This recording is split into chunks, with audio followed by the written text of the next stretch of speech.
உன்னத பாட்டு 7ஆம் அதிகாரம். ராஜகுமாரத்தியே, பாதரட்சைகளிட்ட உன் பாதங்கள் மிகவும் அழகாயிருக்கிறது. உன் இடுப்பின் வடிவு விசித்திர தொழிற்காரரின் வேலையாகிய பூசணம் போலிருக்கிறது. உன் நாவி திராட்சரசம் நிறைந்த வட்ட கலசம் போலிருக்கிறது. உன் வயிறு லீலி புஷ்பங்கள் சூழ்ந்த கோதுமை அம்பாரம் போலிருக்கிறது. உன் 2 ஸ்தனங்களும் வெளிமானின் இரட்டை குட்டிகளுக்கு சமானமாயிருக்கிறது.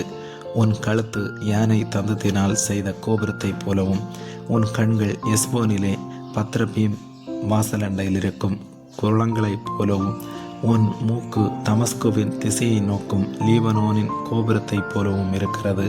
உன் சிரசு கர்மேல் மலையைப் போலிருக்கிறது. உன் தலைமயிர் இரத்தாம்பரமயமாயிருக்கிறது.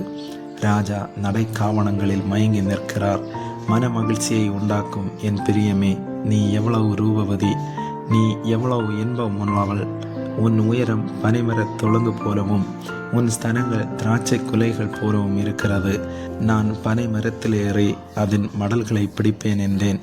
இப்பொழுதும் உன் ஸ்தனங்கள் திராட்சை குலைகள் போலவும், உன் மூக்கின் வாசனை கிச்சிலி பழங்கள் போலவும் இருக்கிறது. உன் தொண்டை என் நேசர் குடிகையில் மெதுவாய் இறங்கிறதும், உறங்குகிறவர்களின் உதடுகளை பேச பண்ணுகிறதுமான நல்ல திராட்சை ரசத்தை போலிருக்கிறது.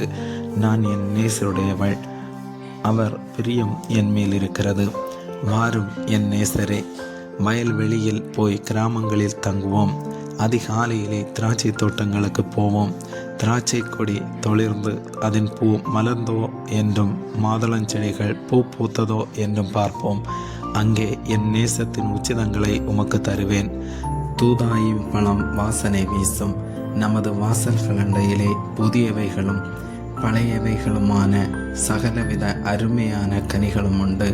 என் நேசரே, அவைகளை உமக்கு வைத்திருக்கிறேன். ஆமேன்.